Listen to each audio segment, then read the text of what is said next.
sevincini gören Doğu Türkistanlı kardeşlerimiz, bizim komşularımız Afganistan'da gibi, bunlar siyasi ve insan hakları çerçevesinde 30-40-50 sene mücadele etmiş olsa bile neticeye ulaşılamıyor. Sarsılmaz bir set oluşturmak ve onu yeniden vatan topraklarında yeşermenin stratejik temelini atmak amacıyla evlerini, anılarını ve doğdukları toprakları geride bırakarak mukaddes ama hüzünlü bir hicret yolculuğuna kanat açtılar. Pakistan, Suudi Arabistan, Avrupa, Avustralya, Kanada, kısacası dünyanın dört bir yanından İstanbul'a bu kardeşlik buluşmamasına teşrif eden aziz kardeşlerim, hepinizi sevgi ve saygıyla selamlıyorum. Hoş geldiniz, şeref verdiniz. Bugün burada bir gururu, büyük bir heyecanı ve ağır bir tarihi sorumluluğu omuzlamak üzere bir aradayız. İrfanla kurduğumuz, eğitimle değer kattığımız sebat, sabır ve dayanışma ile bugünlere taşıdığımız Doğu Türkistan ve Marif ve Dayanışma Derneğimizin 20. kuruluş yıl dönümünü ve 18.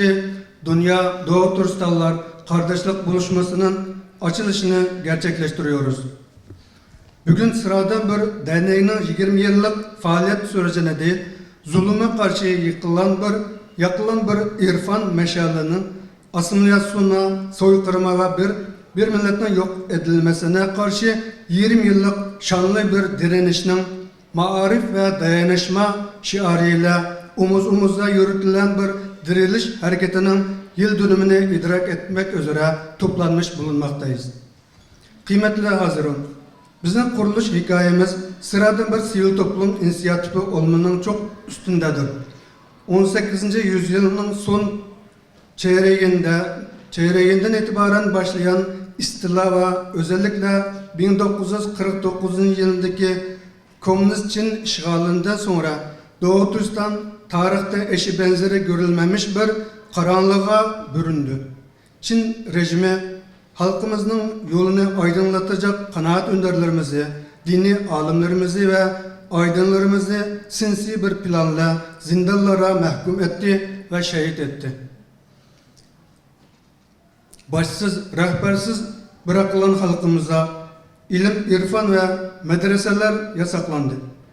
Geçmişte varlığımızı korumak için verdiğimiz tüm mücadelelerinin neticesiz kalmasının en büyük sebebi işte bu cehalet canderisi ve nitelikli öncüllerinin yok edilmesiydi.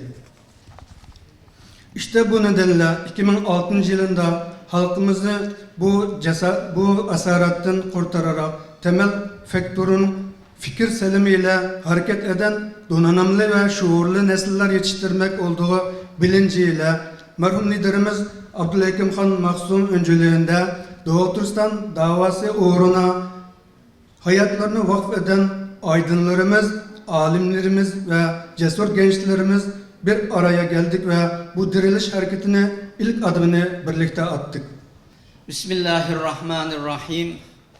Elhamdülillahi Rabbil alemin ve salatu ve selamu ala Resulina Muhammedin ve ala alihi ve sahbihi ecmain. Sayın Kaymakamım, Sayın Belediye Başkanım, çok değerli STK'lar temsilcileri, başkanları, gazetecilerimiz ve çok değerli Doğu Türkistan Marif Hareketi'ne yakından uzaktan dualarıyla yardımcı olan çok değerli hemşehrilerim. Hepinize Allah'ın selamıyla selamlıyorum. Esselamu Aleyküm ve Rahmetullahi ve Berekatuhu. Şimdi Doğu Türkistan Marif ve Dayanışma Cemiyeti Derneği kuruluş cereyanını şöyle baktığımız zaman niye biz Doğu Türkistan Marif ve Dayanışma Derneği kurduk? Şimdi Çin 1949'da Doğu Türkistan'ı işgal ettikten sonra Doğu Türkistan'da Çin'in işgaline karşı o kadar çok çaba harcandı. Birçok alimimiz, birçok aydınımız, mücahitlerimiz Çin'in zulmüne karşı Doğu Türkistan'da o kadar mücadele etti ama Çin'in aşırı baskı ve Doğu Türkistanları bir araya getirmesine veya örgütlenmesine hiç izin vermeyecek şeklinde aşırı takip altına almış olması ve Doğu Türkistan'ın Çin işgalinden sonra daha çok ateist ve komünist ideoloji esasında eğitimle beraber dini eğitimi tamamen yasaklamış olmasından dolayı Doğu Türkistanlılar İstiklal mücadelesini sağlıklı bir şekilde yürütemedi ve yürüttüğü mücadele başarıya ulaşamadı. Böyle bir durum akabinde bizim komşularımız Afganistan ve Orta Asya, Batı Türkistan'daki kardeşlerimizin istiklal sevincini gören Doğu Türkistanlı kardeşlerimiz artık Doğu Türkistan'daki mücadeleyi yurt dışına götürmek ve orada sağlıklı bir eğitim ve organize olarak Doğu Türkistan'ın istiklali için dışarıda bir çare bulunur mu diye bu şekilde Doğu Türkistan'dan dışarı hicret ettiler. Zaten daha önce 1952'lerde Doğu Türkistan'ın Çin işgalinden önceki Doğu Türkistan Cumhuriyeti Devleti'nde görev almış bazı büyüklerimiz vardı, hicret etmiş olan. İşte İsa Yusuf Alptekin, Muhammed Emin Buğra gibi bunlar siyasi ve insan hakları çerçevesinde dünyaya Doğu Türkistan'daki Çin zulmünü anlatmak için 30-40-50 sene mücadele etmiş olsa bile bundan bir netice alınmayınca bizim Doğu Türkistanlı mücahit kardeşlerimiz dedi ki artık bu şeklinde bir neticeye ulaşılamıyor. Öyleyse biz muhacirette aynı Peygamber aleyhissalatu vesselamın Mekke'den Medine'ye hicret ederek Mekke'de nasıl Müslümanlarla birlik olarak orada bir örgütlenme ve kendi toprağını zulümden ve işgaldan kurtarmak için Peygamberimiz ve sahabeleri ensarlarla beraber hareket ettiyse biz de dış dünyadaki Müslüman kardeşlerimizle böyle bir dayanışma içinde örgütlenerek biz bir Doğu Türkistan istiklali için hareket edelim diye bizim kardeşlerimiz Doğu Türkistan'dan yurt dışına hicret etti. Bir kısmı Afganistan, bir kısmı Batı Türkistan, bir kısmı değişik ülkelere, Türkiye ve değişik ülkelere. Sonuçta bizim Doğu Türkistan'daki Çin işgali ve oradaki cehaletimiz bize galip geldi ve 1995, 96, 97'lerde elimizi geçen büyük fırsatlar cehaletimiz neticesinde başarısızlıklara sonuçlandı.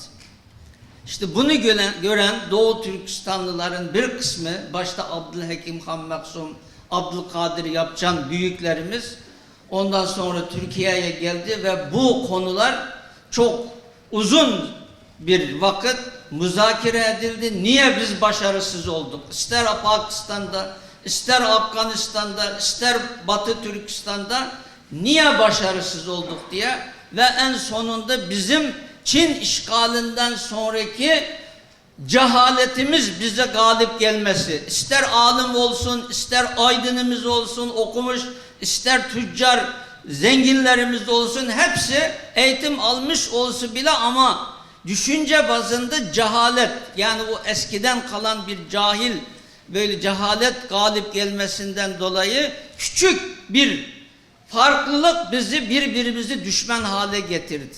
O zaman dedik ki biz önce eğitimden, Cenab-ı Allah'ın oku dediği bu emrine itaat ederek. Tabii Doğu Türkistan davasını Doğu Türkistanlılara benim anlatmam biraz belki garip olabilir. Sizler bu davanın yükünü çeken, bu davayı omzuna alan ve bu davayı dünyaya anlatan her biriniz adeta bir mücahit, adeta bir mücadeleci kişiliksiniz. Bundan dolayı Doğu Türkistan davasının dünya genelinde duyulması, Çin'in Doğu Türkistan'da uzun süredir uygulamakta olduğu insan haklarına, temel insan haklarına aykırı uygulamaların, faaliyetlerin, oradaki toplama kamplarının dünya genelinde duyulması ve artık Doğu Türkistan davasının ve Çin'in Doğu Türkistan'daki bu insanlık dışı uygulamalarının dünya gündemine taşınması noktasındaki gayretlerinizden dolayı her birinize ayrı ayrı teşekkür ediyorum. Cenab-ı Allah gayretinizi ve mücadele gücünüzü artırsın diyorum. Sizlerin gerek Türkiye'de gerekse dünyanın dört bir köşesinde vermiş olduğunuz bu mücadelenin günün birinde mutlaka bir karşılık bulacağını ve bu karşılığın neticesinde de biraz önce programın başında gururla söylediğimiz Doğu Türkistan Milli Marşı'nın yine o topraklarda hür bir şekilde söylenebileceği günleri görmeyi Cenab-ı Allah'tan niyaz ediyorum. Yine Doğu Türkistan'ın gök bayrağının yine hür bir şekilde o topraklarda dalgalandığını görebilmeyi Cenab-ı Allah'tan niyaz ediyorum. Tabii öncelikle bugün akşam burada Zeytinburnu'nda bu salonda hali hazırda icra ettiğimiz bu toplantının ve daha sonra da cumartesi ve pazar günü Kocaeli'nde icra edilecek olan bu toplantının devam mahiyetindeki diğer toplantının hayırlara vesile olmasını ve Doğu Türkistan davasının daha da güçlenmesine katkılar sağlamasını Yüce Yaradan'dan niyaz ederek